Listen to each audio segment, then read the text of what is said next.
Hi friends, నా పేరు Srikanth. So నా వీడియోలో కనుక మీకు కంటెంట్ ఉన్నది అని అర్థమైతేనే లైక్ చేయండి, షేర్ చేయండి, సబ్స్క్రైబ్ చేయండి. ఓకే. సో ఈ యొక్క సెషన్లో మనం సెలెక్టెడ్ కాలమ్స్ గురించి తెలుసుకుందాం. సో ఈ సెలెక్టెడ్ కాలమ్స్ అనేది డాక్స్లో ఎలా యూజ్ చేస్తాం, తర్వాత సేమ్ ప్రొసీజర్ని ఎస్క్యూఎల్లో ఎలాగ మనము సెలెక్టెడ్ కాలమ్స్ని డిస్ప్లే చేద్దాం అనేది చూద్దాం. ఫస్ట్ మనం ఎస్క్యూఎల్లో చూద్దాం. సో ఎస్క్యూఎల్లో సెలెక్ట్ స్టార్ సమ్. సో నేను ఫినాన్షియల్ టేబుల్ ఉంది కదా, financial table. So data execute చేశాను.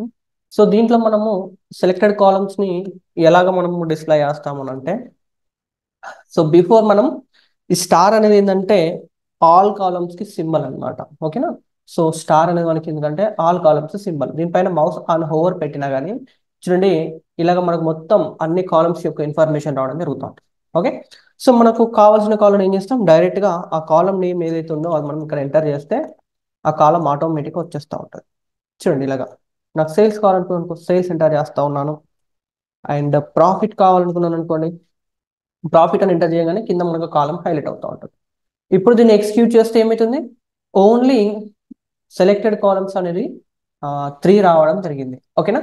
సేమ్ ప్రాసెస్ని సెలెక్టెడ్ కాలమ్స్తో కూడా మనం చేయవచ్చు. ఓకే. చూడండి, బిఫోర్ ఇది తీసేద్దాం. సో ఇక్కడ ఏం చేయాలంటే selected columns. Okay. So selected columns యొక్క సింటాక్స్ ఇంకా చూసినట్లయితే return a table with selected column from the table and new column specified by the DAX expressions అనమాట. చూడండి, దీనికంటే బిఫోర్ మనం ఇక్కడ చూడండి, మనం ఏ కాలంలో ఏ టేబుల్లో కాలమ్స్ కావాలో ఫస్ట్ ఆ టేబుల్ని ఇక్కడ ఎంటర్ చేయండి. తర్వాత డైరెక్ట్ కాలమ్స్ మనం ఎంటర్ చేసుకుంటా పోతే సరిపోతూ ఉంటుంది. ఓకే. చూడండి, నేనేం చేస్తున్నాను అంటే దీంట్లో table name,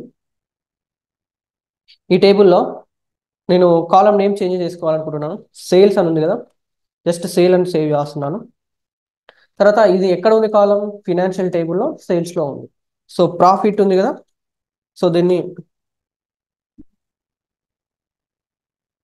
profit. So profit new. Okay, profit new. So దీన్ని ఎక్కడ ఉంది, ప్రాఫిట్లో ఉంది, ఫినాన్షియల్లో ప్రాఫిట్. ఓకే, ప్రాఫిట్ కాలం ఉంది. తర్వాత దీంట్లోనే కంట్రీ కదా, so country. So country new.